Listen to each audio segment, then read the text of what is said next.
국민의힘은 지도부 일부가 추념식에 참석을 했고 민주당은 제주에서 현장 최고위원회를 여는 등 대거 참여했습니다. 오늘부터 시작된 국회 대정부 질문에서는 대일 외교와 후쿠시마 오염수 방류 문제 등을 두고 여야 공방이 예상됩니다. 취재기자 연결합니다. 권남기 기자. 네, 국회입니다. 아무튼 여야 모두 오늘 추념식에 참석을 해서 희생자의 넋을 기렸습니다.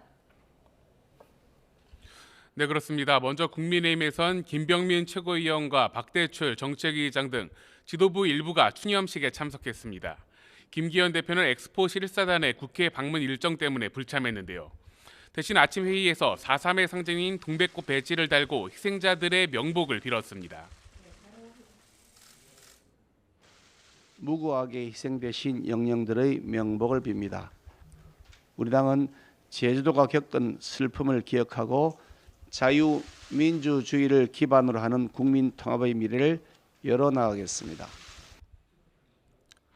다만 지난달 4.3 사건이 명백히 북한 김일성의 지시에 의해 촉발됐다고 말했던 태영호 최고위원은 여전히 기존 입장을 굽히지 않았습니다. 사과해야 한다면 무엇을 사과해야 하는지 먼저 규명돼야 한다고 말해 추가 논란도 예상됩니다. 반면 더불어민주당은 이재명 대표를 포함해 지도부가 대거 추념식에 참석했습니다. 민주당은 추념식에 앞서 제주 4.3 기념관에서 현장 최고위원회도 열었는데요. 이 자리에서 이재명 대표는 태영호 최고위원의 말 등을 문제 삼으며 4.3 완전 해결이라는 윤석열 대통령의 약속은 부도가 났다고 날을 세웠습니다. 대통령의 약속은 부도났습니다. 정권의 퇴행적 모습 때문에 4.3을 부정하는 극우 세력들까지 활개를 칩니다. 제주 시내에 4.3은 공산 폭동이라는 현수막이 나붙었습니다. 네, 오늘부터 국회 대정부 질문이 시작됐는데 자세한 내용 전해주시죠. 네, 국회에서는 오늘부터 사흘 동안 대정부 질문이 진행되는데요. 오늘은 정치와 외교, 통일, 안보 분야로 야당은 검수완박법에 대한 헌법재판소 결정을 두고 한동훈 장관에게 질의하는 것으로 본격적인 공세를 시작했습니다. 한일 정상회담 성과와 후쿠시마 오염수 방류 문제 등에 대한 공방 역시 이어질 것으로 보이는데 민주당은 특히 후쿠시마 관련 문제를 정부 측에 집중 질의할 예정입니다. 여야는 대정부 질문을 앞두고 아침 회의에서 먼저 맞붙었는데요. 관련 내용 잠시 들어보시죠.